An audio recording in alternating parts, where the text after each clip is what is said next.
Yo, what's going on everybody, and welcome to another video. Now, you guys have requested this video a lot. I think we're gonna have a super sick video here today. I'm still waiting on a part for my new webcam or camera setup, so the quality is gonna be a lot better. So I'm still on the old webcam, I apologize for that. But as you see in the background, we're doing another Fiverr video. And I actually found this person right here, and he's charging $45 for a basic plan. And I believe I'm going with the full premium plan. Now what that offers is deep dive session where you get to understand the game at pro level.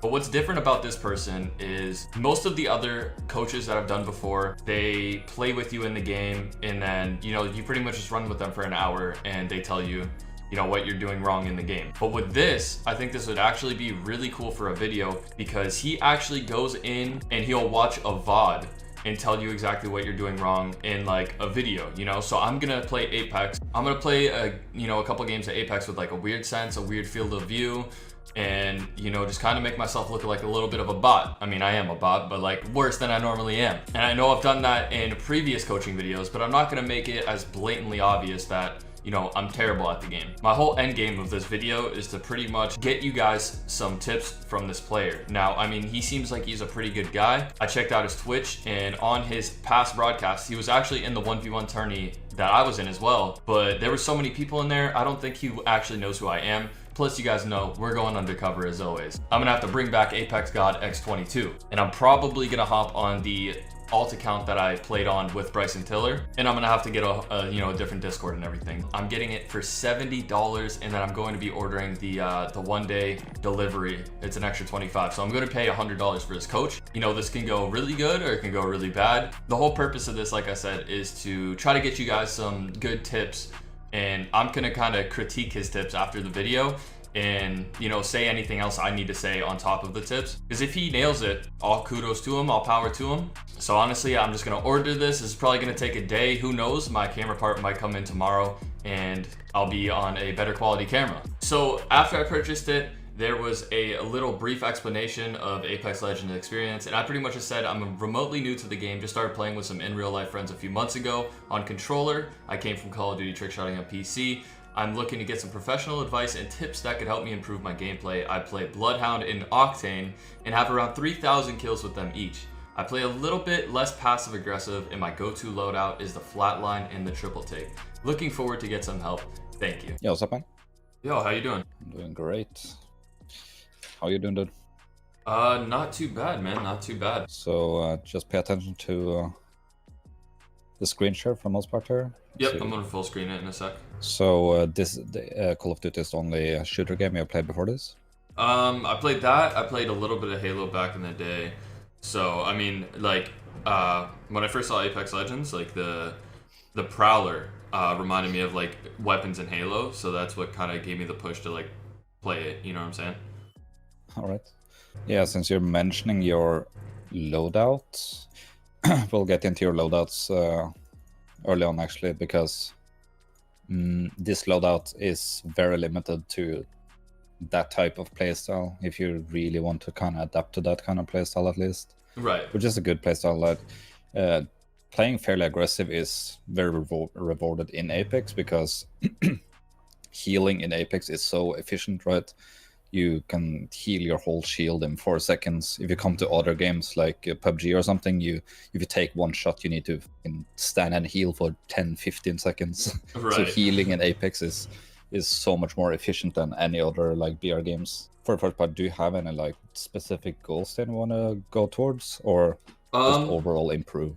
I would just like to get some advice as an average player on how to kind of get into that next group, or like step up to like improve my overall gameplay. Getting some advice on what's the meta loadout, if I were to switch legends, which ones you would recommend for my playstyle, and maybe even getting into ranked, because I wanted to start ranked here soon and I wanted to see how that grind was. Maybe give me some advice for that. Yeah, for sure. We can mention like characters and weapon loadout for first part, because it's actually, especially the weapon loadout, is very crucial if you want to optimize your gameplay very like simply just by choosing the right weapons, because there is heavy limitation in terms of certain weapons. this is called a hip fire, right? When you Right. don't aim down sight, and it's Yep. called a ADS when you aim down sight. Right. And the different types of weapons have different types of multiplier speeds. You see here you have sniper, carbine, shotgun, SMG, pistol, and hipfire. Yep. And LMG, yeah. So So the what you'll pistols see are is- moving, like, the pistols are going to be the fastest there in the bottom right. It shows that pistols are the fastest, going to snipers are the slowest for straight Yeah, speed. it's ranked reckless. We'll get into the stats right there, but just wanted to see the kind of visualization in terms of how fast you actually move. I'll show that a bit later as well, but you can see it like drastically how, or just pay attention to these two. Like this is a AR and this is a pistol, right? Right. Pay attention to these two, how quickly you move with a pistol compared to the AR. A lot faster, right? Is massive. So that's the kind of weapon load that I would, you don't need to go for both of them. I would put either this and at least get used to one of these. Right, like, so pretty much you want to have one of those, at least one, in your loadout for a majority of the game. Obviously, you know, RNG plays its factor, and landing on a certain location, you might not get that weapon, but, you know, during the game, try to prioritize picking up one of those weapons for the simple fact that, you know, they're kind of meta. Yeah, for sure. Okay. It's like always looking for having a weapon loadout that is kind of your go-to, that you're kind of specialize yourself in. You know the spray pattern, you know what positions they're good at, you know how to play it in like a deeper level than any other gun, right? Right. Kind of specializing yourself. That's the kind of most efficient way, of course. Okay. Yeah, to try to implement at least one of these guns because of the kind of capabilities they have with their scoping down sight and not being super slowed, and that is so important when you're close range. Because if you use these weapons close range, you're dead just You're by going to that be factor. limited on strafing, right? Okay. You need to hip fire. You need to hip fire in every close range if you're gonna do it right. That's, of course, you can win close range fight if you're at an average level, but I want you to kind of have this a bit more optimized mindset of going into like the knowing what's best and knowing how it works and trying to implement that into your gameplay, rather than I wanted to understand the kind of why the top level is played and how it works. That's basically like weapon loadouts. It's mostly due to the, as you see, the ADS speed is one of the main reasons why they are. And good players having a good strafing pattern are almost impossible to hit at many times. You need to predict their movement rather than reacting to it, and that becomes like almost like a psychological level, which is, it's like super complicated. It's hard to teach people that. You just need to play the game a lot, right? You got to practice, yeah. Of course, when you, let's say your crosshair is here, and when you strafe to the left, if you have a higher movement speed, your crosshair is going to move faster to the left with you, right? Right. So that effect alone makes these weapons harder to play, because you're moving faster. It's harder to keep up. Like tracking your target, called aim assist, will help a lot with it. If you play the right range and distance, it will still be a factor, right? It's easier to hit these shots, and that's a kind of trap that people kind of tend to fall into. It's like they feel like it's easier to hit a shot with a carbine, and the main reason that is because you're moving slower. It's easier to keep your crosshair on the target. Right. Once you move twice as fast, it becomes a way more difficult kind of tracking game, but it requires practice. But that practice will pay off when you actually understand it and you implement it. The biggest thing here is this is actually, it's kind of fetched into your audio, right? Okay. So when you peek, the reason you peek here is because you hear someone run under here, right? Right. You hear someone that's coming up here, and you're gonna peek him. So then you need to position yourself accordingly to be efficient. Is that running straight into it, or is it holding this position right here? And you do something in the middle, right? You position yourself right here, then it starts to fire back at you, and you start backpedaling. So let's see. You go up here, start shooting, and backpedal, and you get punished. It does like 80 damage on you. And this is kind of the positional thing that you need to adapt to. It's so like always taking the corner positions, and this is why I'm talking about strafing. You need to be taking these not only for just staying safe into being harder to hit on the corner here. Yeah. But when you're going in for reloads, I know you don't have ammo here, but it doesn't really matter. You always want to be taking this position, because when you fire, instantly when you're done shooting, you want to duck behind corner and then go in for a reload. That's kind of the default positional play that you need to adapt to every time. Find a position and spray from the corner or the box or the high ground, whatever. Okay. And then you duck behind the corner and do your reload. So this is the thing. You always need to be strafing horizontal when you have a guy in front of you. You should never be like backpedaling sideways, straight back towards the guy, somewhat towards the guy. The main reason because of that is, imagine if someone is standing in front of you here. Mm-hmm. If he were to move right towards you right now, you don't even need to move your cursor at all. It's efficiently standing still on your screen if you're running straight towards you, right? And that effect you will get to some degree if it runs a bit here or a bit to this. So the most efficient in terms of being hard to hit is being very straight horizontal, just left and right inputs all the time. So yeah, this type of thing is what I basically want to get into in terms of controlling the R90. For the most part, I use 2x on it. The reason I use it is because I'm running the kind of loadout I talked about earlier, is R90 Mastiff. Okay. Which then makes the R90 the kind of main weapon in the loadout. Yep. So having a 2x on it makes more sense in terms of like hitting longer ranges shots and being precise with them.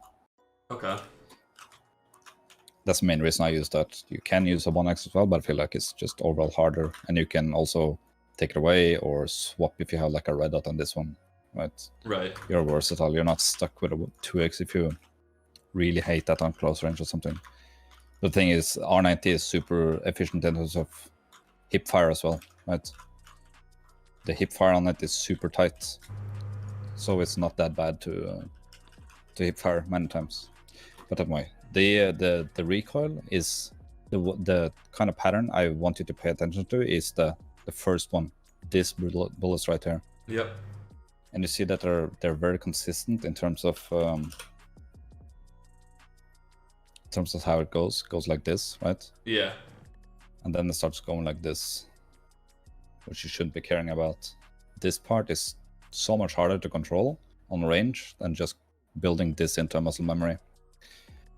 I understand that on a controller this is way more sensitive, but I still believe you can practice it and make your shots really tight if you just practice this.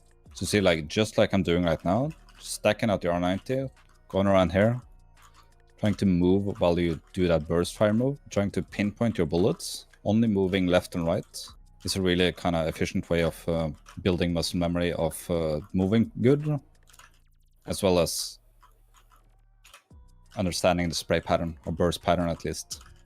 And like the main reason I want you to understand the burst pattern is not to spray like this. This is not a realistic scenario where you rail his head, right? Mm-hmm. Only use his head for like a point of reference to pinpoint my bullets. Okay. The main reason why you want to do this is kind of the scenario that you're looking at right here. When people are like this distance where it's kind of somewhat hard to fully control a full R90 spray, this is when you want to implement the kind of shooting in burst and hitting your shots at longer ranges. Just only shooting in burst is just so much more easier to actually land your shots. I can mention the reason why R90 and Mastiff is kind of a really strong loadout. Do you know what Jiggle Peaking is? I do not. Okay. So Jiggle Peaking is something when you do this. Okay. When you only peek to shoot. Even if you do with like Wingman and like dunk, dunk, dunk, dunk. Every time you peek, you shoot basically. That's Jiggle Peaking. Okay. And the Mastiff, if you're playing inside houses, like if you're around the corner and you're able to shoot and let your weapon kind of reset every time you're behind the corner, is super efficient. Seeing the target at all time, because it has no downtime. It's going to spray all the time. The only downtime is a reload, which is when you want to get behind cover. But the Mastiff has like, you cannot spray it, right? This downtime between every shot. And this is with purple bolt. You can imagine if you don't even have a purple bolt. So doing this, making yourself like on the peak for like a microsecond, is going to make yourself so much harder to hit. And having the versatility of like being able to spray at the same time, like you can imagine how efficient this loadout is on close range. You can be on this range. This is what I mentioned earlier, is that if you get stuck here and you don't know how to control it, you're just going to shoot. You're not going to hit your shots. Right. And if he has a carbine, he's going to win that. And then you're just stuck here. You're like, oh, this is a... You cannot win because you cannot use the fucking shotgun on this range. You're not going to do anything. The only weapon you can do range on or damage on range is the R90. And then you need to know the spray pattern or the burst pattern at least. So you see, like, you can shoot for position is basically what I'm talking about here. So if you're in this range, you're not going to kill him with that initial kind of burst. You might do 70 damage if you hit a couple shots. He's going to then fall behind the cover. Then you can push in and take a good close range position. And then you have the kind of winning condition. Peeking out, hitting your shots. Okay, you took 90 damage. Maybe put your portal, do a portal push in, super safe. If you were to even get shot right here and take a lot of damage, you regain the advantage once you go through here again. Okay. If he comes through, you can play the sound cue, you can hear him come, and you can just pre-fire the portal. If I were to like pick out 3 characters that you should be diving into, it would even be Wraith, Pathfinder, or Gibraltar, depending on your playstyle. Gibraltar is way more defensive and needs way more control and mostly a team to play around, because his hitbox is huge and he plays very well with like medium long range weapons because of his gun shield and all that. So I would say even Pathfinder or Wraith. Do you know specifically why a high ground is good? It's better because you have a lot more positioning to work with. When you're on height and the person's on the bottom, he's going to have to take time. Say he does 100 damage on you, he's going to try to push up, but you have enough time to heal and then get him while he's running up on you from a distance. You have a lot more time for mistakes rather than fighting in a 1v1 play field with no high ground. That's one point, that they absolutely need to catch up to your position. The main reason is due to your hitbox. It's something called head glitching. Have you heard about that term? Do you know what it is? It is when you are on a, it could be a rock, it could be a railing, it could be anything, where the only thing showing is your head, which obviously, yes, it can do a lot of damage if they hit you, but if you're at a certain distance, their bullets are less likely to hit you. So with a R99 mag, you could probably hit maybe 4 or 5 depending at the distance, while you have an open field and can see him head to toe and land a lot more shots. It's good explained. So if you're playing the high ground, your point of view is always going to hit like the ledge right here. So it's going to hit like this. So this will be your field of view when playing this specific position. And the kind of positional play that you're looking for when you're playing a high ground is, again, as you said, you want to see him head to toe. But that doesn't mean that you should be playing right here and making your point of view hit down here, because that doesn't make sense. Because as you will see right now, is that right now you'll see 100% of the hitbox, but what he sees back is your head. So you see all his hitbox, he only sees your head. So you can head glitch on literally almost every high ground. It doesn't need to be a tall building, little ridge or something. You just go up here and then you play behind this. You have slightly more advantage when you play them because you can move. You don't have like objects that you can hit behind you. This is always like a flat area on top. Right. So it's way more easier to move and strafe unpredictably at the same time. And you can imagine hitting a target, strafing perfectly, that looks like this, and it strafes left and right.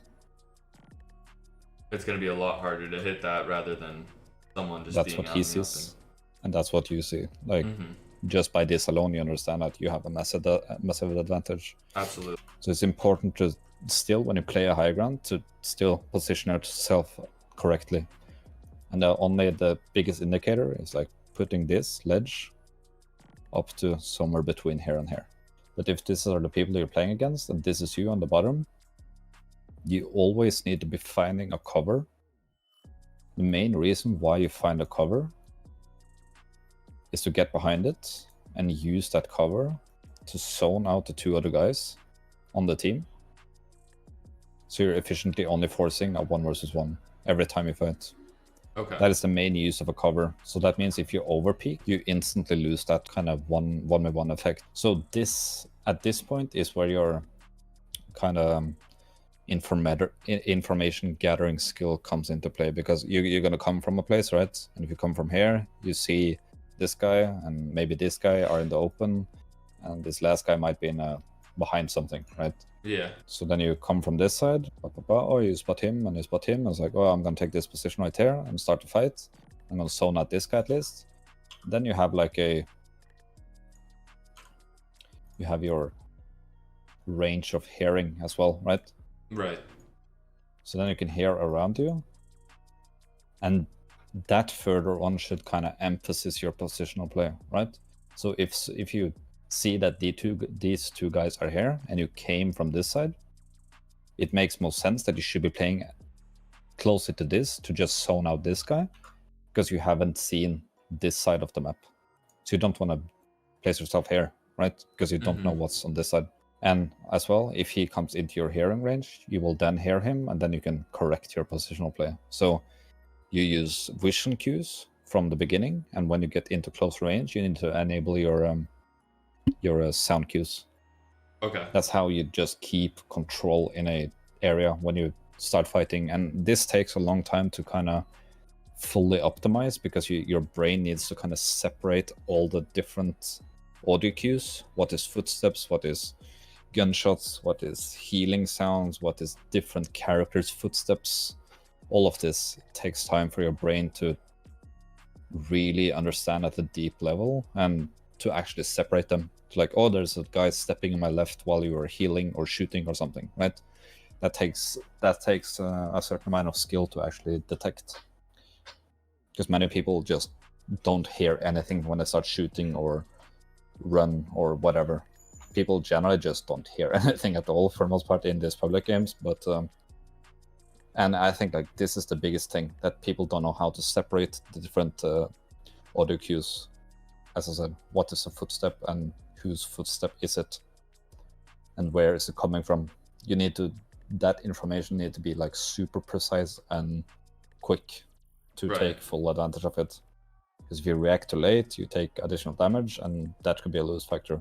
It's something like this. If the person on the left in this example here was, say, a caustic, and you can hear his footsteps coming from your left side, you know that he could A, throw a trap, or B, put his ultimate down that can then prevent you from fighting the person in the middle and the person to the right. While if it was, you know, say maybe an Octane, you know that 1v1 on the left side is going to be a little bit easier to deal with compared to, you know, a caustic or a wraith that can just, you know, queue out of the situation. Yeah, that is the kind of next step of it, but it takes time to just reach the first step, in my opinion. Actually just detecting that there's something coming, pushing towards you. Right. That's what you need to kind of perfect before you go into like, okay, there's a wraith, I should be like calculating all this kind of odds, who is the best to fight against in this scenario. Takes practice, and that is fetched into your decision making when you gather a lot of data from playing thousands of fights. Then you start to understand, okay, this position I have right here, I see this guy's right here, he's going to struggle because there is a uphill right here. Like, you understand the whole kind of situation. There's so many small factors that you need to implement into like the perfect positional play and decision making, that we're trying to just simplify it right now, because you just need to detect the most important factors. And like, there you go. I must say, you're pretty talented at the paint. Thank you. All right, so it's like this, yeah. So this could be like, again, this is maybe 500 hours, and then there's 500 more hours, and you see from here to here you've only gained like 10%, because at this point right here you're at 70. Yep. And at this point right here you're at like 80 maybe, right? You see how you need to invest a lot of time to gain little skill. Yeah. And so like, to when you get up to like 2000 hour mark, to just increase like 2-3% of your total skill takes insane amount of time. So that's what I'm getting to. It's like, for you to just understand and take in the use of this if that makes sense, to like get the most out of your time investment. Yeah. Before you move into the more kind of diving into fully understanding every weapon sprays and every character's in depth, their cooldowns, their how to use every character in terms of positional play and weapon use and all of this, like understanding the basics, laying it flat, and understanding small factors that has a lot of implement, like you can take a lot from. As I'm saying right here, just take in the right position. I'm trying to simplify it very, very much right here with like by default, find the enemies that you're fighting, find a cover that you want to be playing, use that cover to zone out the teammates, and only do a 1v1. I have a question. How long have you been playing Apex and been doing the like the coaching? I've been coaching many other games before this. Okay. But Apex, I've been playing a bit more than 2,000 hours. And I've been coaching for 1.5 years, I think. Yeah. Because your coachings definitely are really in depth, even with the price and everything. They hit a lot of points that other people have missed out on. That's the main reason why I kind of price myself. I feel like, of course, doing this over internet, it's that the prices are super contested, and especially me living in Norway, this is like a hard job for me to do because the base income in Norway is super high, right? Mm-hmm. So just being able to do this on the internet is a tough job on itself. So I need to price this at a, this is almost like my minimum to be brutally fair. Okay. I actually was not going to tell you this, but these lessons are so in-depth, I need to ask you. So I am not an Octane main or a Bloodhound main or even any of that. I play Lifeline. I play Pathfinder. I am a YouTuber. I was in the 1v1 tourney you were in the other day with Dolphin. Oh. Yeah. So at first, I was just going to play this off to get the actual tips, but it's actually so in-depth that I want to ask for your permission to even upload this, because this is so in-depth that I feel like a lot of people can learn from it. Yeah, for sure. I had one of this before, and I shut it down before I even got into the into the session. Actually, there are many people that does like this, but is this your gameplay even then? It is my gameplay actually. I went in and got the gameplay. I turned my field of view to 92, sense to 3.3. I kind of just got some like average gameplay because I've done one of these videos before with another coach. Like I said, he had some decent tips, but the whole idea behind that video was to act like a bot and then end up carrying the coach in a game. So this one, I kind of wanted to do the most reviewed, most in depth. And I mean, you nailed it on the dot, man. You couldn't have said it better, especially with just the few key points that you've had. You've definitely nailed the in depth for it. So I want to say huge congrats to that. I checked out your Twitch before this. That's how I knew you were in the 1v1 tourney with me. I saw the people that you play with, and I am mutual friends with them, so I thought this would be a very, very good and informative video to make. And like I said, I wouldn't want to just upload that without your permission, because that's some serious tips that can help many people. You actually got me, like, I actually had no idea to be... That's good, because listen, I've done this a few times, and let me tell you what, the first time I did it, I left a pred trail on, so he knew instantly. The second one, I left the 20 kill 4K damage badge on for the other one. So like, I've messed up. So this one was pretty fluent. I'd say I did pretty good. So tell me a little bit about yourself. Obviously, I'm going to link your Twitch in the description. I'm 28 years old, playing FPS game for about 20 years now. Starting up from the, I don't know, early CSGO days, 1.6. Playing just... I was playing actually casually for so many years before actually getting into or getting the sense of the competitive scene. You nailed it, brother. You nailed it. Like, and I'm gonna say this as well. You're on PC, obviously, because I'm gonna put your Fiverr link down in the description below for if anybody else wants to, maybe get some more in depth on specifics. I have a lot of console fans. I came from PlayStation 4 and swapped over about 5 months ago. So any PC players out there, controller, mouse, and key, if they wanted some more in-depth or specifics, check my boy out in the description. And, you have 3 different packages. I think you did phenomenal. I think you nailed it. Like you put a lot of effort into it. And, even me being hidden you acted the same way you would have if you knew who I was. So that's why I think it's super super important to take into those factors. Well, there you have it. The coaching session went phenomenal. I think this person really went into detail and really cares about the buyer's experience and helping them actually grow. I actually learned a little bit about this coaching session and, you know, tips and advice. So I'm sure you guys are going to learn something as well. So I mean, if you enjoyed the video, slap that like button. His link to his Twitch and his Fiverr will be down below. I mean, if you want some specific coaching, I would recommend this guy. It's definitely worth your while. Thank you so much for watching. Please be sure to hit that subscribe button, turn on those post notifications so you never miss an upload, and I will see you guys later. Peace out.